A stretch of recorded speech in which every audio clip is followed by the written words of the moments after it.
kembali, ku ingin ampunan-Mu. Berilah diriku hidayah-Mu Tuhan.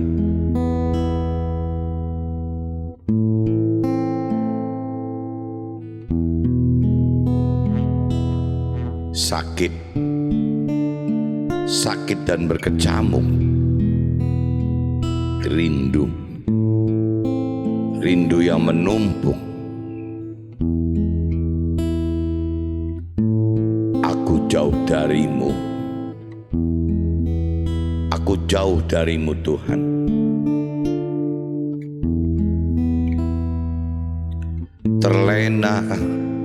Terlena aku dibuai oleh duniawi yang membuatku lupa akan diri-Mu Tuhan.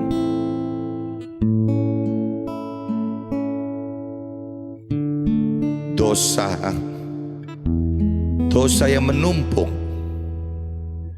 jiwa yang tersesat, semua hilang di telan masa.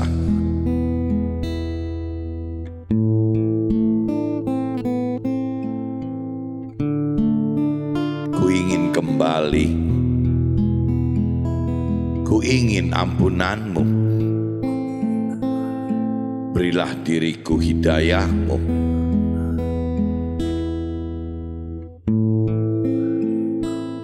Ku ingin kembali, ku ingin ampunan-Mu. Berilah diriku hidayah-Mu Tuhan.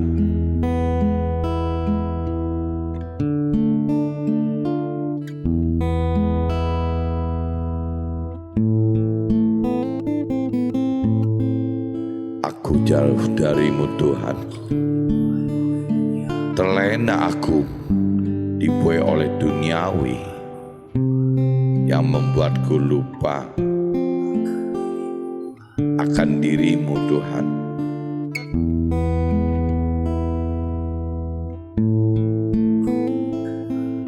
Ku ingin kembali, aku ingin ampunan-Mu.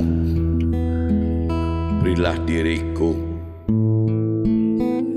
hidayah-Mu.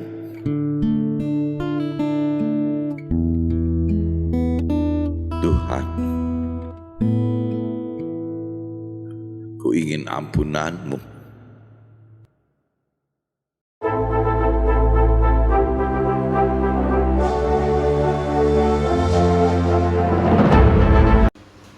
Jumpa kembali di MC The Journey Inspiration of Life. Pagi ini saya mau sharingkan teman-teman dengan temanya kesuksesan dan kebahagiaan serta pemenuhan harta juga tahta duniawi bukan kehendak yang dari Tuhan. Jadi maksudnya gini teman, kadang-kadang kalau kita tidak belum mengerti akan firman Tuhan, anggapnya teman-teman yang penting hidup itu adalah mencari kesuksesan duniawi. Bahkan dari kakek neneknya, dari ayah ibunya gitu, memang tidak diarahkan bahwa hidup yang benar itu harus seperti apa gitu. Jadi ada kesan dari nenek moyangnya, kakek neneknya dan ayah ibunya itu adalah prinsip-prinsip seperti orang dunia pada umumnya teman-teman. Jadi akhirnya anak-anak itu tidak pernah diarahkan harus apa untuk hidup yang benar. Jadi apalagi kalau buat saya sebagai keluarga pengusaha, yang diarahkan oleh ayah ibu saya, kakek nenek saya itu ya bagaimana sukses itu adalah mencapai target sukses duniawi, mencapai bahagia duniawi, dan mencapai ya apapun juga yang kita inginkan secara duniawi bisa tersaji teman-teman. Nah bentuknya teman-teman, umumnya itu ya bentuknya harta, jelaskan harta benda gitu. Yang pengen itu rumah, mobil, villa, segala macam gitu. Kalau perlu jet pribadi dan segala macam. Itu bentuknya harta teman. Dan juga tahta teman. Penghargaan bagaimana dihargai oleh orang-orang dunia pada umumnya. Bahkan oleh orang yang berkeyakinan. Maksudnya orang yang beragama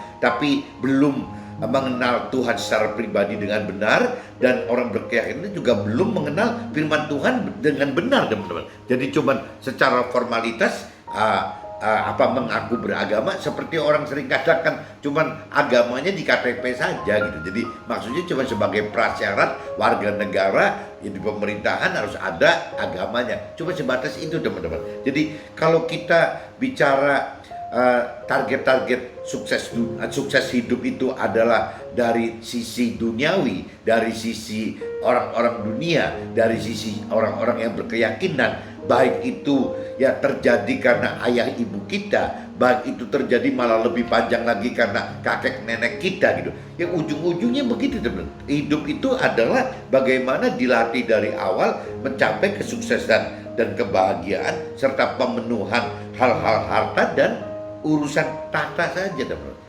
Semua barang kalau bisa diadakan itu. Nah sedangkan kalau saya pelajarin dari sekian lama, mungkin dari tahun 2000-an sampai 2021 ini, saya pelajarin kok agak menyimpang gitu, kok beda gitu. Ya apa yang diperintahkan oleh firman itu ternyata bukan itu teman-teman. Jadi saya cuma men-sharingkan bahwa teman-teman harus sadar gitu, harus tahu bahwa ternyata Tuhan itu bukan menargetkan nomor satu itu seperti yang orang tua kita targetkan atau nenek moyang kita target, bukan teman-teman.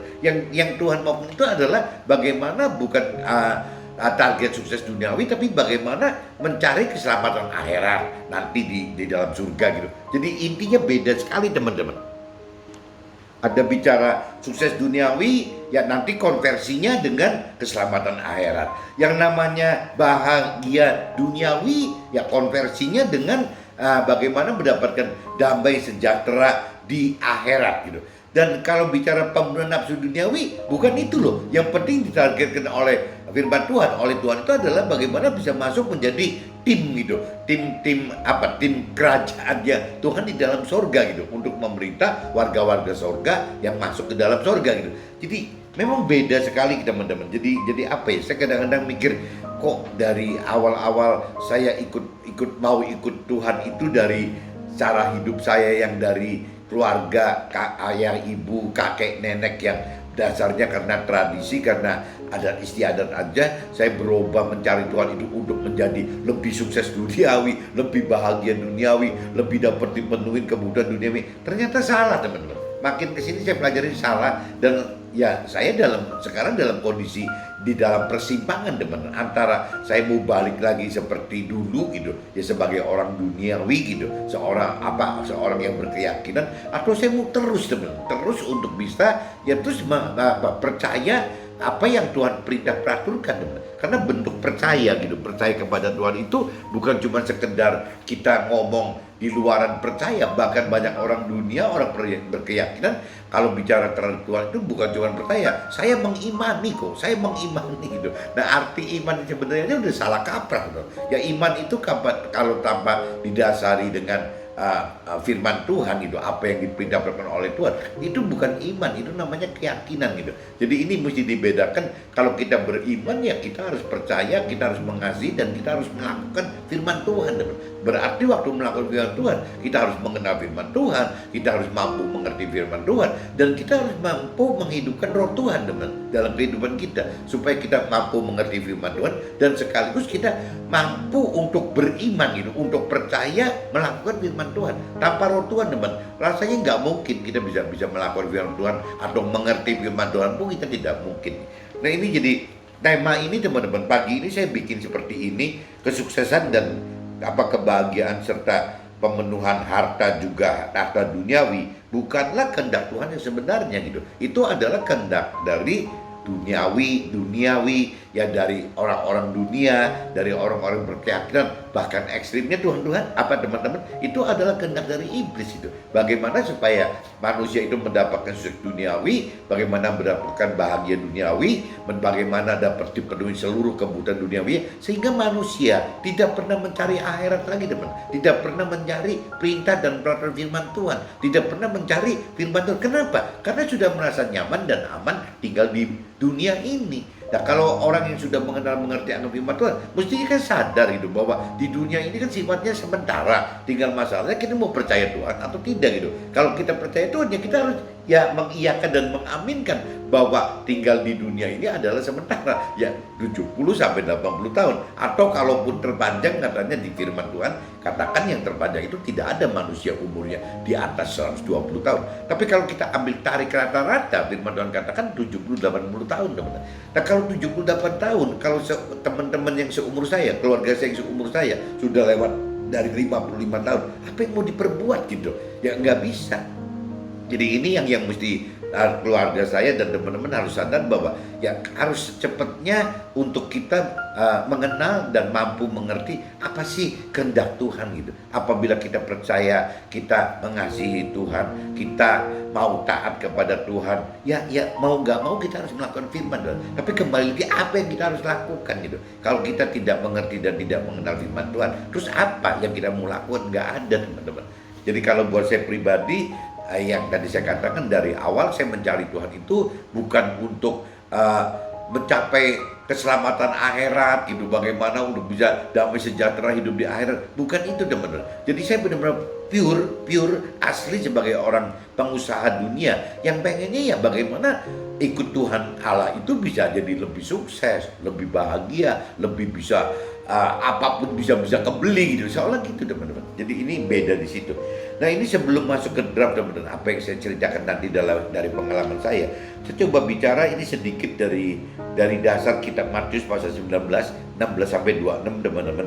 Dan kitabnya saya nggak mau robah, tetap Matius lagi pasal 19, ayatnya aja yang robah 27 sampai 30. Nah ini saya coba bacakan sebentar, teman-teman. Langsung kita ngobrol di sharing di draft itu.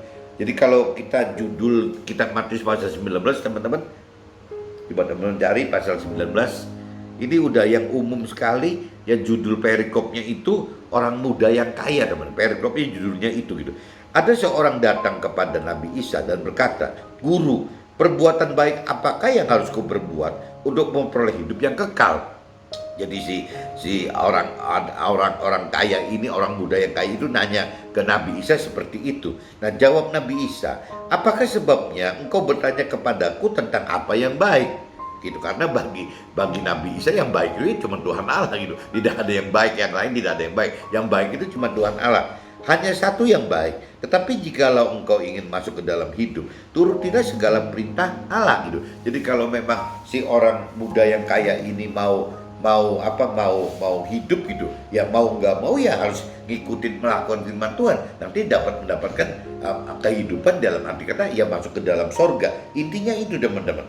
Nah jadi di sini ditekankan lagi di ayat 17-nya, jawab Nabi Isa, "Apakah sebabnya engkau bertanya kepadaku tentang apa yang baik? Hanya satu yang baik." Ya maksudnya Nabi Isa yang baik itu hanya Tuhan Allah gitu.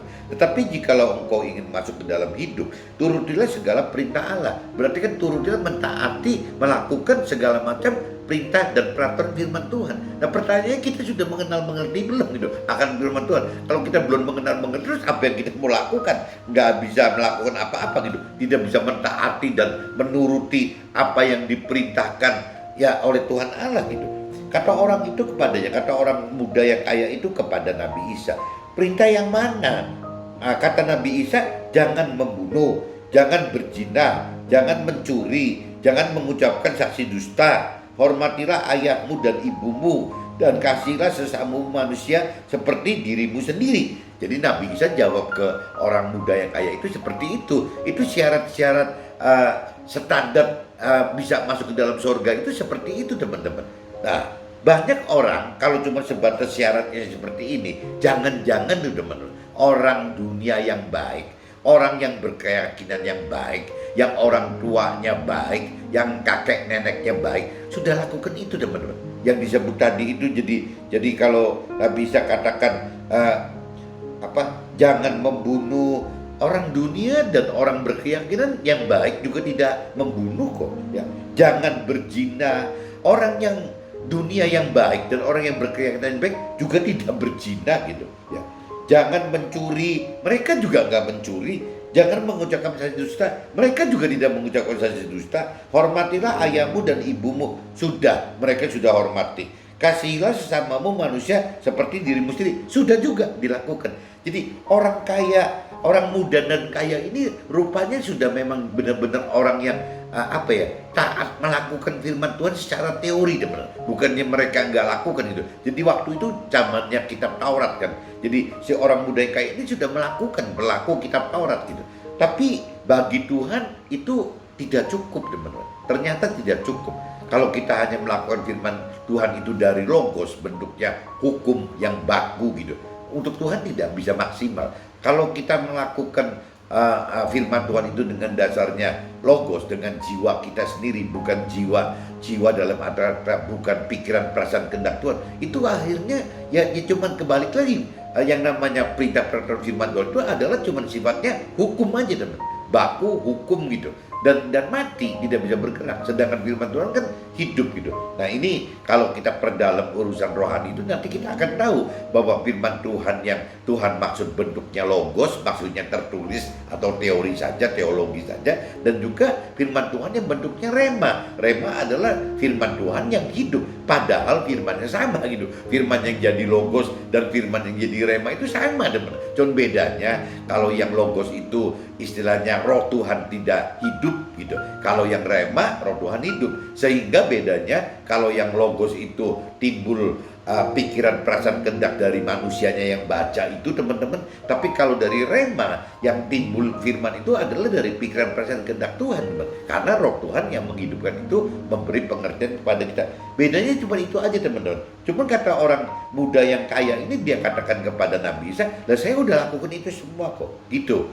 Nah, terus kata orang itu jadi kata orang muda itu kepada Nabi Isa, "Semuanya itu telah kuturuti, apalagi yang masih kurang." Jadi orang muda itu sudah lakukan semua. Orang muda ini kayak ceritanya Nabi Ayub, teman-teman. Nabi Ayub itu terkenal sekali orang yang soleh gitu. Dan terus Tuhan datangkan ujian cobaan, akhirnya Nabi Ayub itu bukan cuma soleh, yang menjadi orang yang benar, yang sempurna gitu, yang seperti Tuhan rancang dan kehendak, jadi berubah. Saleh itu, orang baik itu tidak cukup.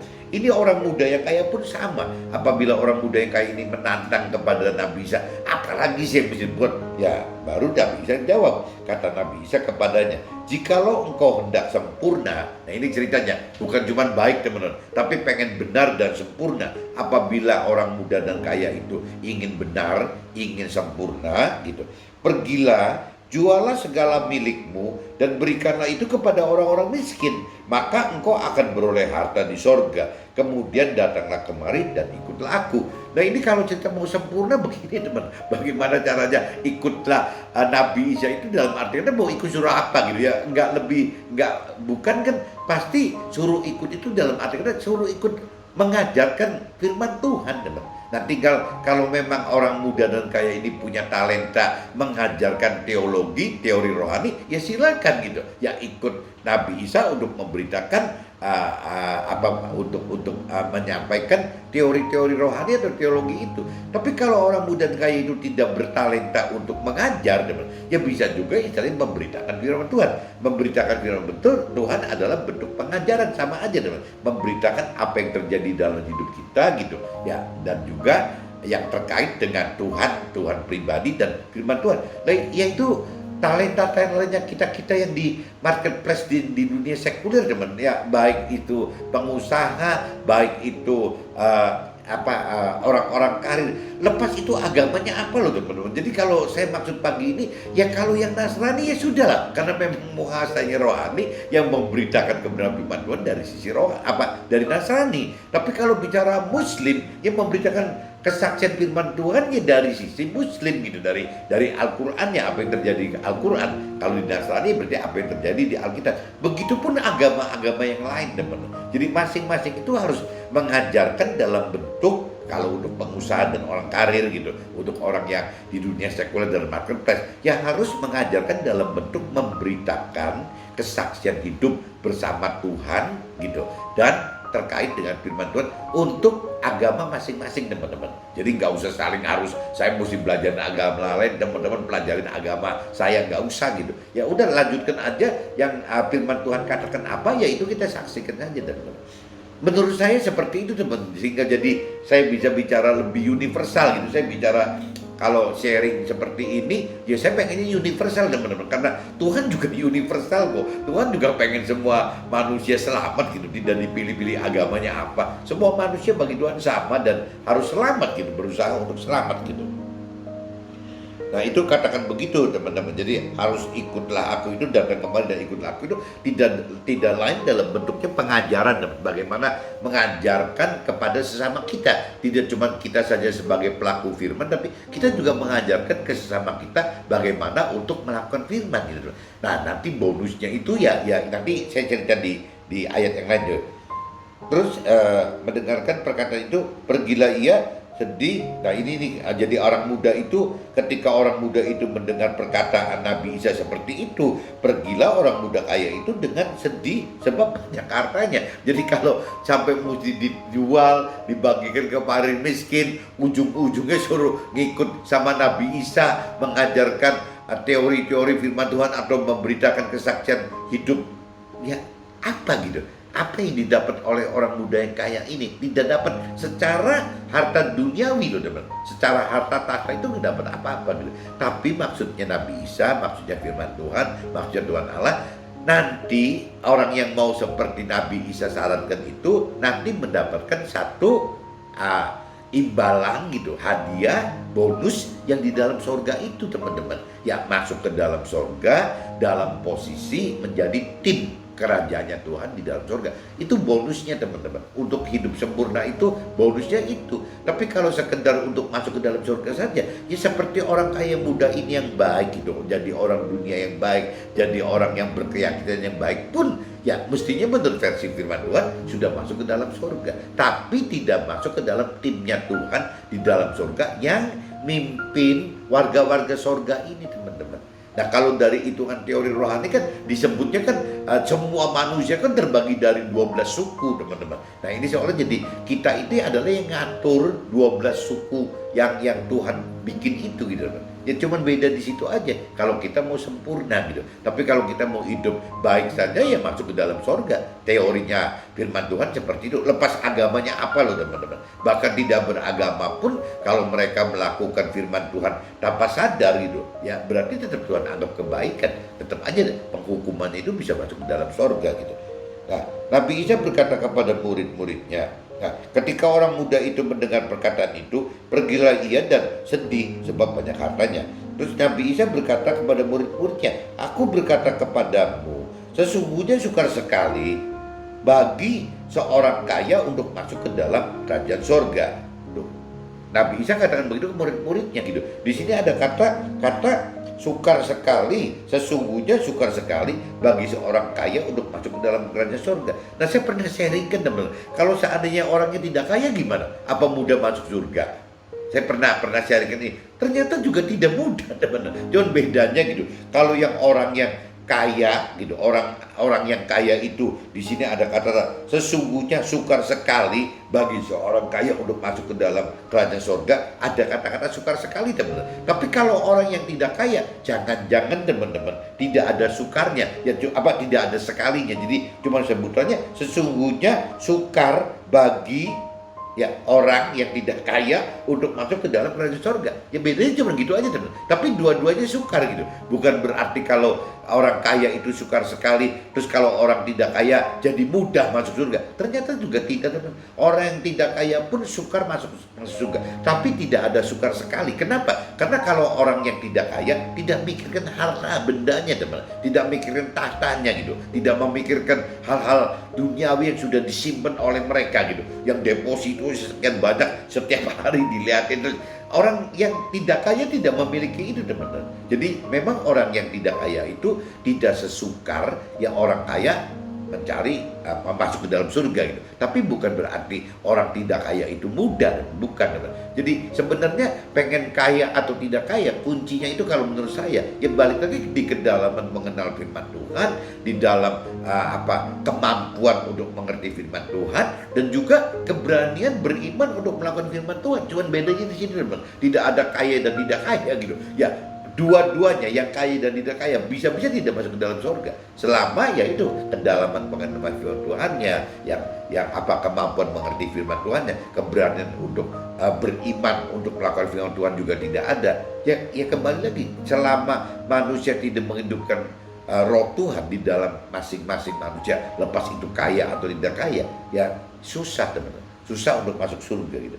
Bahkan Nabi Isa katakan, sekali lagi aku berkata kepadamu, lebih diumpamakan itu, lebih mudah seekor unta masuk melalui lubang jarum daripada seorang kaya masuk ke dalam kerajaan Allah. Nah, kalau kita yang belum dalam mengerti akan firman Tuhan, contohnya perumpamaan di ayat 24 aja teman, soal lubang jarum gitu, di kitab Matius pasal 19 dan ayat 24, itu udah beda persepsi teman. Lubang jarum itu dibayanginnya onta segede gitu masuk ke lubang jarum gitu. Gimana cara? Padahal ternyata tidak teman. Setelah kita lebih dalam mengenal akan firman, maksudnya lubang jarum di sini adalah cerita bahwa di sana itu ada cerita gerbang yang segede lebih kecil gitu. Gerbang itu lebih kecil dibanding gerbang-gerbang yang lain gitu. Nah, gerbang yang lebih kecil itu disebutnya gerbang lubang jarum namanya teman-teman. Jadi waktu unta mau masuk ke gerbang lubang jarum karena pendek dan sempit, si unta kan tinggi teman-teman, bawa barang kan tinggi sekali gitu. Jadi seolah-olah ya unta pun kalau mau masuk ke dalam pintu lubang jarum itu, yang namanya pintu lubang jarum itu harus jongkok dulu teman-teman, untanya didorong-dorong merangkak. Nah, itu baru kelewat teman. Maksudnya sulit itu ya, maksudnya gitu teman, bukan lubang jarum yang lubang jarum beneran, intinya gitu. Nah, ketika murid-murid mendengar itu sangat gemarlah mereka dan berkata, jika demikian siapa yang dapat diselamatkan? Jadi murid-muridnya bilang, lah terus jadi gimana orang kaya kalau caranya begini nggak bisa pada masuk dalam surga dong? Atau kalaupun masuk dalam surga tidak dalam status sempurna gitu. Nah, ini yang kembali lagi boleh aja gitu. Manusia mikir itu, tapi Nabi Isa menjawab, memandang mereka dan berkata lagi, bagi manusia hal ini tidak mungkin, tetapi bagi Allah segala sesuatu mungkin. Jadi kembali lagi niat hati kitanya teman-teman, karena Tuhan tidak pernah menyuruh kita harus miskin gitu. Yang Tuhan takut itu kan jangan sampai kekayaan itu membuat kita tidak masuk ke dalam surga. Itu yang Tuhan khawatirkan benarnya itu. Tapi kalau misalnya kita sudah seperti ini, kita Matius pasal 6:33 bahwa kita sudah mencari kerajaan Tuhan, pribadi Tuhan dan firman Tuhan, dan kita sudah melakukan hidup sesuai dengan perintah firman Tuhan gitu, ya sudah masuk ke dalam rancangan Tuhan. Tuhan tidak keberatan kita untuk kaya kok. Ya untuk kaya sekalipun tidak ada keberatan gitu. Ya untuk menjadi yang terkaya juga Tuhan tidak pernah keberatan. Karena nanti orang yang sudah mencari Tuhan pribadi dan firman Tuhan akan tahu teman apa sih sebenarnya hidup itu gitu dari jiwanya Tuhan. Ya itu kembali lagi ya, kalau kita sudah benar-benar semua mengenal, mengerti, melakukan sayang, taat, mengasihi Tuhan itu dengan cara benar-benar hidup dengan roh Tuhan dan melakukan firman Tuhan, ya rasanya kita akan tahu bahwa yang paling penting itu ya bagaimana membuat sesama kita masuk ke dalam surga gitu ya, dan bagaimana membuat kita dan sesama bisa nggak menjadi tim kerajaannya Tuhan di dalam surga. Cuma itu aja teman, nggak ada yang lain gitu. Kalau bicara harta itu pasti tinggalin semua kok. Nah, kalaupun kita merasa di dunia ini merasa tidak berharta, lah Tuhan juga jamin kok kita pasti dalam kecukupan gitu. Cuma kita lagi teman, kita lagi kalau tidak iman kita kuat gitu, pengenalan pengertian akan firman Tuhan kita nggak dalam, kadang-kadang ngomong terus terangnya gampang goyang teman-teman. Saya bisa sharing ngomong seperti ini bukan mengajarkan teman-teman loh, saya cuma cerita menurut firman mestinya gini loh. Saya sendiri aja juga belum tentu bisa teman-teman, tetap masih goyang gitu antara prinsip-prinsip dunia orang-orang keyakinan dengan prinsip-prinsip orang yang sudah benar di dalam Tuhan itu beda sekali, beda bumi dan langit. Jangankan kita, murid-muridnya Nabi Isa yang langsung aja juga bingung gitu, sampai nanya kalau memang seperti itu emangnya ada yang bisa gitu mampu sempurna. Ya itu muridnya loh, bukan kita gitu, itu murid langsungnya gitu. Nah, ini saya sudah bacakan teman-teman di kitab Matius pasal 19 ayat 16 sampai 26 teman-teman. Saya udah bacakan itu.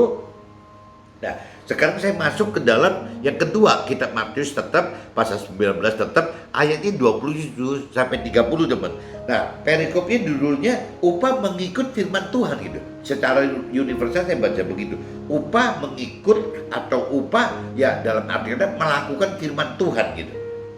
Lalu Petrus menjawab dan berkata kepada Nabi Isa, kami ini telah meninggalkan segala sesuatu dan mengikut Nabi Isa itu. Jadi apakah yang akan kami peroleh? Nah, kalau saya bicara universal, kami ini telah meninggalkan segala sesuatu dan mengikut melakukan firman Tuhan. Jadi apakah yang akan kami peroleh gitu? Si Petrus tanya seperti itu. Nah, kata Nabi Isa kepada mereka, kata firman Tuhan kepada mereka, aku berkata kepadamu, sesungguhnya pada waktu penciptaan kembali, apabila si Nabi Isa ini gitu ya sudah lebih dulu kembali ke akhirat gitu ya, kita ini yang telah melakukan firman Tuhan gitu seperti yang dilakukan oleh Nabi Isa sebagai sulungnya itu ya akan duduk juga di atas 12 tahta untuk menghakimi ke-12 suku Israel. Jadi kalau cerita di situnya itu bagaimana yang namanya manusia itu semua dibagi, gampangnya jadi secara Nasrani itu dibagi 12 suku teman-teman. Meskipun di agama lain saya nggak ngerti, tapi kalau dari sisi Nasrani dianggapnya begitu. Nah, kita itu kalau sempurna, kalau kita bisa melakukan total apa yang Tuhan perintah peraturan itu, ya kita akan menjadi timnya itu dan menjadi, kalau di sini dikatakannya apa, jadi duduk di ini. Jadi akan duduk juga di atas 12 tahta untuk menghakimi ke-12 suku Israel. Jadi kita ada dalam tim, duduk di tim itu teman-teman. Jadi sempurna ya kita dalam sana. Nah, tapi kalau cerita orang yang baik-baik tadi, kayak contohnya tadi orang muda yang kaya ini, atau orang-orang dunia yang baik, atau orang-orang yang berkaitan baik, ya masuk surga teman. Tapi tetap dalam kelompok warga surga yang nanti akan diatur gitu, diatur sama ya ini tim khusus ini teman. Dan Tuhan pengen kita itu seperti itu teman. Jadi tidak berhenti cuman baik saja, kita tidak perlu cukup hidup dengan baik, tapi harus dengan benar supaya waktu kita benar bisa mencapai kesempurnaan. Kalau dengan hidup baik aja belum tentu syarat-syaratnya itu memenuhi untuk sempurna. Tapi kalau kita hidup benar sesuai dengan firman Tuhan, ya syaratnya akan makin terpenuhi sehingga ada peluang untuk menjadi sempurna. Nah, untuk sempurna itu bisa masuk ke dalam situ, bukan cuma masuk surga aja, tapi masuk ke dalam tim kerajaan Tuhan di dalam surga. Teman-teman, mudah-mudahan bisa nangkep gitu maksudnya apa sih upahnya. Petrus yang tanya apa sih upahnya kita bagi pelaku firman yang radikal itu, yang benar-benar bermaksud ya begitu ya, tidak hanya masuk ke dalam menjadi warga surga di dalam surga, tapi menjadi timnya kelompok kerajaan Tuhan ya untuk mengatur warga surga itu gitu. Dan setiap orang yang karena namanya Tuhan gitu meninggalkan rumahnya, saudaranya laki-laki atau saudaranya perempuan, bapaknya atau ibunya, anak-anak atau ladangnya, akan menerima kembali 100 kali lipat dan akan memperoleh hidup yang kekal gitu. Jadi firman Tuhan katakan seperti itu, apabila kita berani melakukan itu ya kita akan jadi banyak nambah saudara, nambah orang tua, nambah segala macam. Ya karena kita kan masuk ke dalam pergaulan yang lebih luas teman-teman ya tidak cuma dalam lingkup keluarga kita aja, tapi ya bicara lebih banyak orang gitu. Ya pasti akan lebih banyak. Di sini dikatakan sekali lagi gitu, dan setiap orang yang karena namanya Tuhan Allah meninggalkan rumahnya, saudaranya laki-laki dan saudaranya perempuan, bapaknya atau ibunya, anak-anak atau ladangnya, akan menerima kembali 100 kali lipat. Dalam prakteknya mungkin gak 100 kali teman, mungkin 1000, 10.000, banyak sekali, tergantung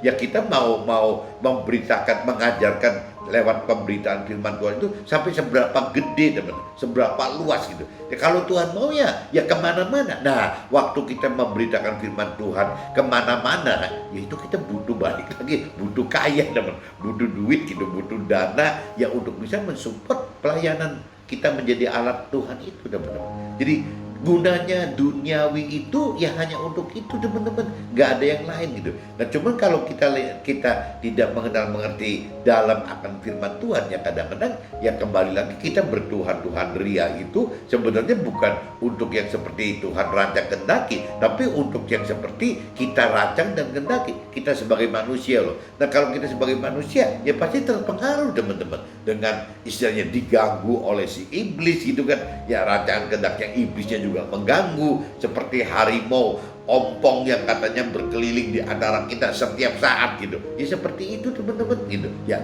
begitu juga kepengaruh sama duniawi, hal-hal duniawi yang memang real di dunia gitu. Ya kita juga pasti kepengaruh gitu. Dan belum lagi kepengaruh orang-orang dunianya, orang yang punya keyakinan. Nah orang berkeyakinan itu kan kembali lagi teman, bukan cuma kita hidup sendiri. Ya ada keluarga besar kita yang mempengaruhi kita, ada keluarga kecil kita, ya kakek adik kita gitu, keluarganya yang bisa pengaruhi kita. Bahkan di dalam keluarga kita sendiri teman-teman bisa kepengaruh sama orang tua kita gitu, bisa kepengaruh sama mertua kita, bisa kepengaruh sama anak-anak kita, bahkan teman-teman bisa kepengaruh oleh pasangan kita sendiri yang masih beda gitu, beda tingkat pengenalan, pengertian, beda iman gitu. Nah itu beda teman-teman, dan itu tidak mudah teman-teman, tidak mudah gitu. Jadi ini ya memang sesuatu yang hal yang tidak tidak mudah untuk kita tembus apabila kita ingin sempurna gitu.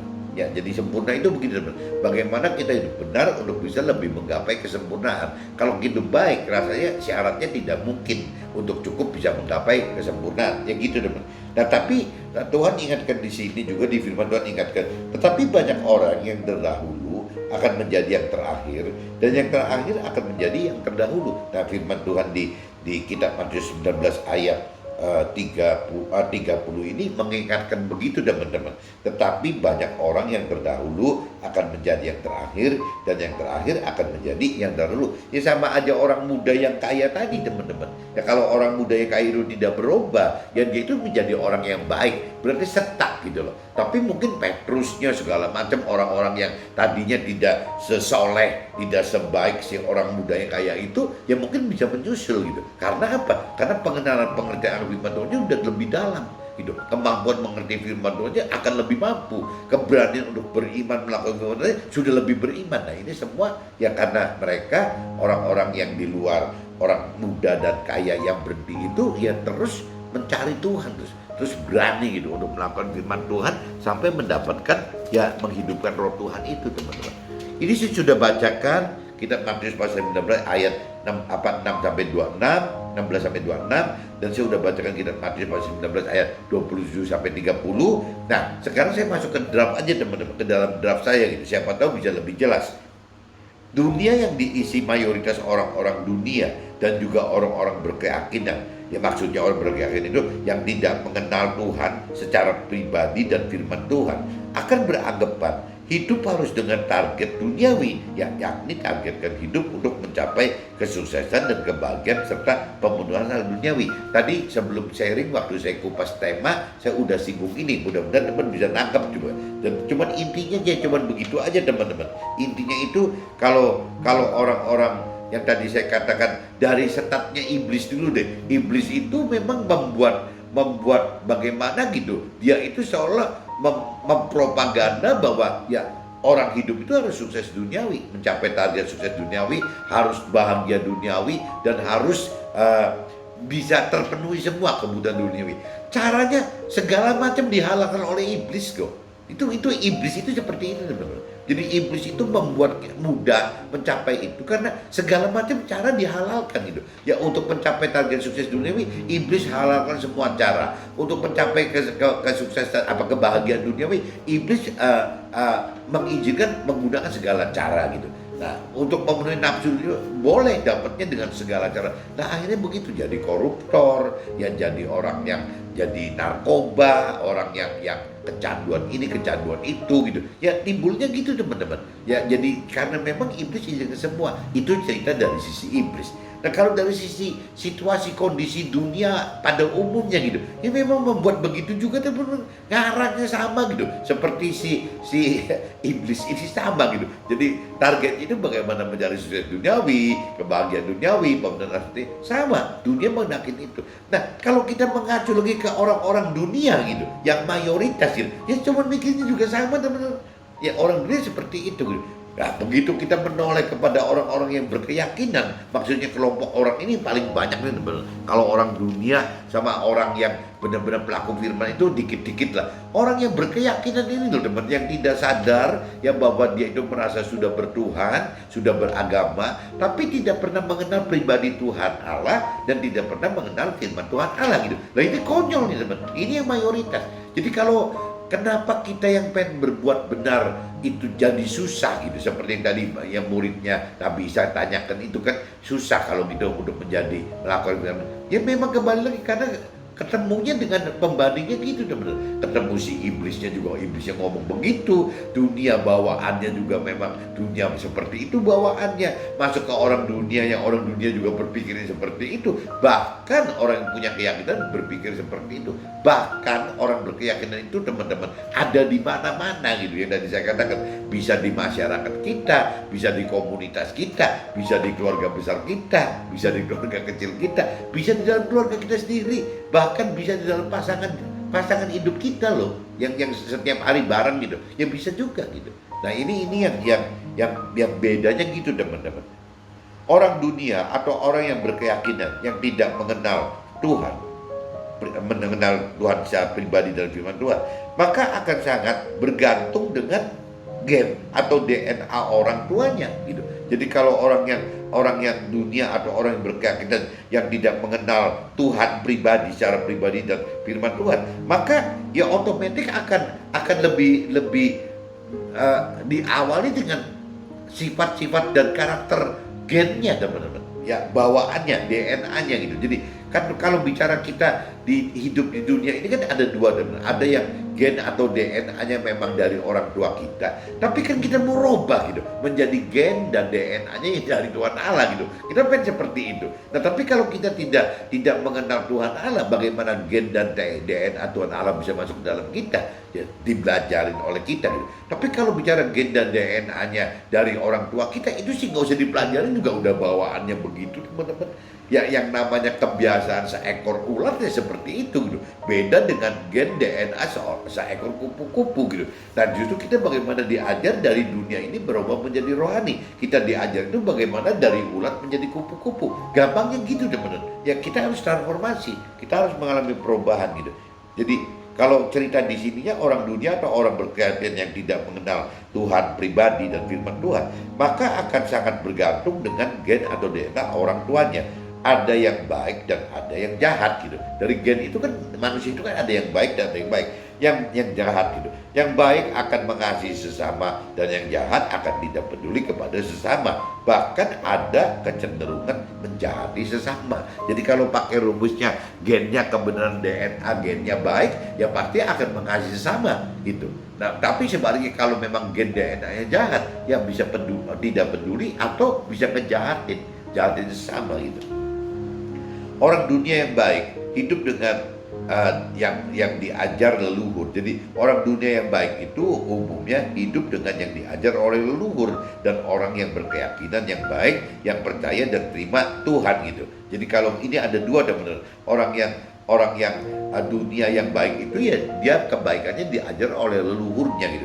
Tapi kalau orang yang berkeyakinan, yang tadi katakan kan orang yang berkeyakinan itu mengaku bertuhan dan beragama kok gitu.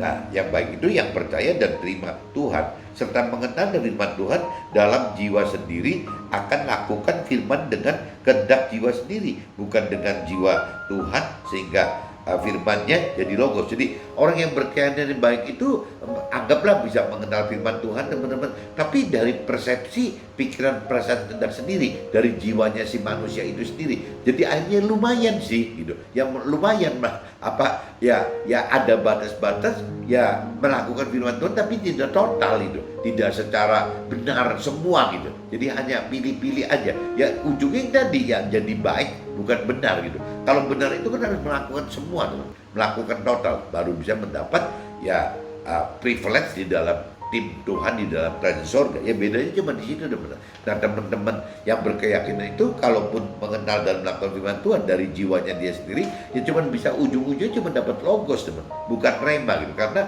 bukan pikiran perasaan kehendak Tuhan yang dihidupkan di dalam perintah peraturan firman Tuhan itu, tapi jiwa si manusia itu sendiri gitu ya, dari pikiran perasaan kehendak sendiri. Tapi ya lumayan gitu ya, selama bisa mengenal firman Tuhan dan melakukan firman Tuhan, anggaplah logos pun ya rasanya masuk surga lah. Kalau cerita dari kriteria rohani atau firman Tuhan yang masuk surga gitu. Tapi tidak bisa sempurna untuk bisa menjadi timnya Tuhan di dalam surga. Cuma beda di situ aja teman-teman. Tapi ya lumayan gitu loh. Ya orang yang tidak bertuhan pun apabila baik juga karena leluhur aja juga lumayan kok bisa masuk dalam surga gitu, karena mereka baik terhadap sesamanya gitu. Matius 19, kita Matius pasal 19 ayat 21, kata Nabi Isa, jikalau engkau hendak sempurna, pergilah, jualah segala milikmu dan berikanlah kepada orang-orang miskin, maka engkau akan beroleh harta di surga. Kemudian datanglah kemari dan ikutlah aku.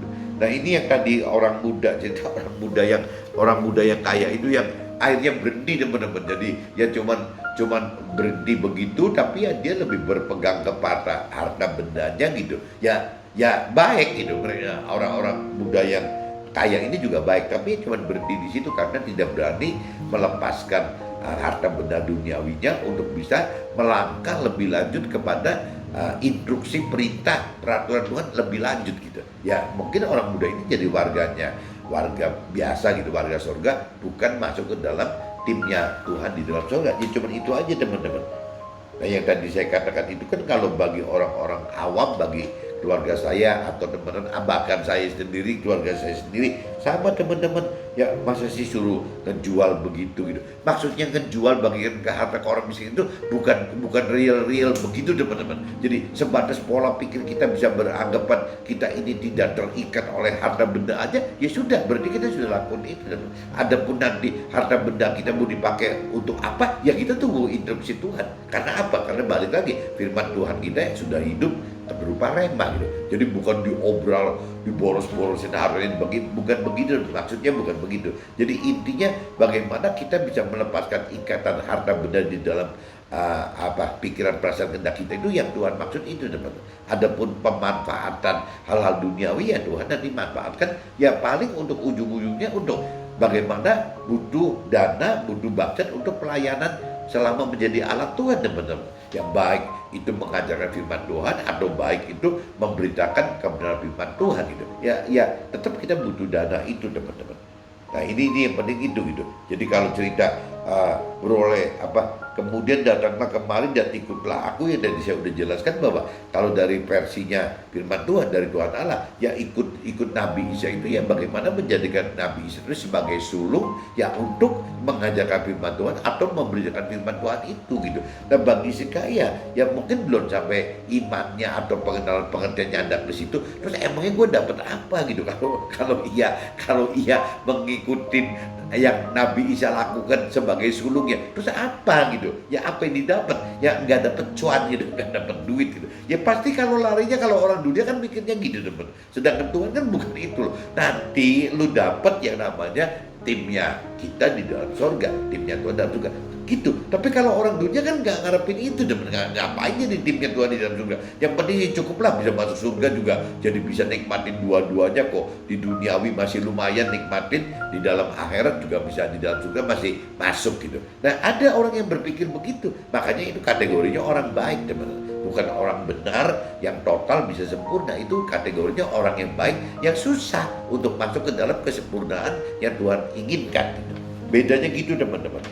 Matius pasal 19 ayat 27, kami ini telah tinggalkan segala sesuatu dan melakukan firman Tuhan. Jadi apakah yang akan kami peroleh? Nah firman Tuhan katakan jika kita melakukan firman sesuai jiwa Tuhan, yang akan duduk sebagai tim untuk menghakimi warga-warga surga yang anggota-anggotanya adalah orang-orang dunia gitu kan, yang baik, dan orang-orang yang berkeyakinan yang baik tadi teman. Yaitu yang akan dihakimi oleh si orang yang bisa mencapai kesempurnaan itu teman. Meskipun mungkin bagi orang-orang yang belum mengenal mengerti firman Tuhan lebih dalam, ya tetap berpikirnya begitu teman, ngapain gitu, ngapain mesti jadi timnya Tuhan di dalam surga untuk menghakimi ya orang-orang yang masuk ke dalam surga, ngapain gitu. Kalau orang-orang yang sempurna itu kan di dunia aja tidak bisa mendapatkan apa-apa teman. Nah cuman orang-orang dunia juga lupa bahwa yang namanya kesempurnaan yang Tuhan maksud itu adalah sifatnya kekal. Jadi di sana itu akan terus jadi timnya, kepalanya terus gitu yang menghakimi itu. Nah sedangkan yang namanya orang kaya di dunia kan sifatnya sementara. Ya 70-80 itu udah check out gitu, udah pergi dari dunia, meninggal. Nah Tuhan kan ngitungnya kan bukan dari kategori 70-80 tahun teman. Tuhan kan ngitungnya dari kekal. Jadi buat apa sih dibelain yang 70-80 tahun? Lumayan masih bisa menikmati dunia, tapi tahu ujungnya dijamin masuk surga. Ya ngapain itu bagi Tuhan? Tahu cuma 70-80 tahun. Nah ini beda mikirnya begitu lagi tuh teman-teman. Beda pola pikir antara pola pikir yang fana, yang sementara 70-80 tahun atau maksimal 120 tahun dengan pola pikir yang kekal gitu, yang tidak berbatas itu. Nah ini teman-teman harus sadar itu. Jadi firman Tuhan dan Tuhan itu selalu dengan pola-pola kekal, bukan pola-pola fana gitu. Jadi bedanya di situ. Makanya sering beda banget tuh. Di dalam kitab Matius pasal 19 ayat 30, tetapi banyak orang yang terdahulu akan menjadi terakhir, dan yang terakhir akan menjadi terdahulu. Nah, di firman di sini juga ingatkan teman-teman. Misalnya contohnya yang tadi saya katakan, misalnya Petrus muridnya Nabi Isa itu masih nanya, masih grogi sendiri, jadi siapa yang bisa hidup sempurna gitu. Nah sedangkan yang namanya orang muda yang kaya itu kan malah nggak mau gitu, berhenti. Nah si Petrus ini ya dari sisi kekayaan rohani satu saat akan melewati gitu, menyalip gitu dari rohani, kekayaan rohani si orang kaya yang muda tadi teman. Kenapa? Karena orang kaya yang muda itu berhenti teman, berhenti gitu. Sedangkan si Petrus itu kan nyari terus gitu. Nah ini tinggal tergantung ukurannya. Kalau ukurannya di alam akhirat, ya Petrus akan menang daripada orang kaya yang muda yang kaya ini. Kenapa? Karena orang kaya muda itu akan stuck gitu, akan stop, berhenti dari sisi rohani itu, berhenti. Ya cuman menjadi warga surga saja. Kalau Petrusnya bisa menjadi tim warga surga itu, jadi kepala penghakiman warga surga itu. Beda cuma di situ aja teman-teman. Jadi makanya di sini dikatakan bahwa kalaupun misalnya Petrus belum mendapat kekayaan dibanding orang kaya itu gitu ya, tapi kalau bicara di rohaninya, di alam kekalnya, Petrus akan lebih kaya dibanding orang muda yang kaya secara duniawi. Kenapa? Karena pada usia 70-80 tahun atau 120 tahun, kekayaan orang dunia yang muda tadi akan stuck, berhenti teman, tidak terbawa ke dalam akhirat. Sedangkan yang dibawa oleh si Petrus gitu ya, perubahan yang itu ya akan lebih menang di dalam rohani. Mudah-mudahan teman-teman bisa tangkap teman. Jadi tema hari ini ya kesuksesan dan kebahagiaan serta pemenuhan harta juga tahta duniawi sebenarnya bukanlah kehendak dari yang Tuhan Raja kehendaki. Oke teman-teman, see you, bye-bye.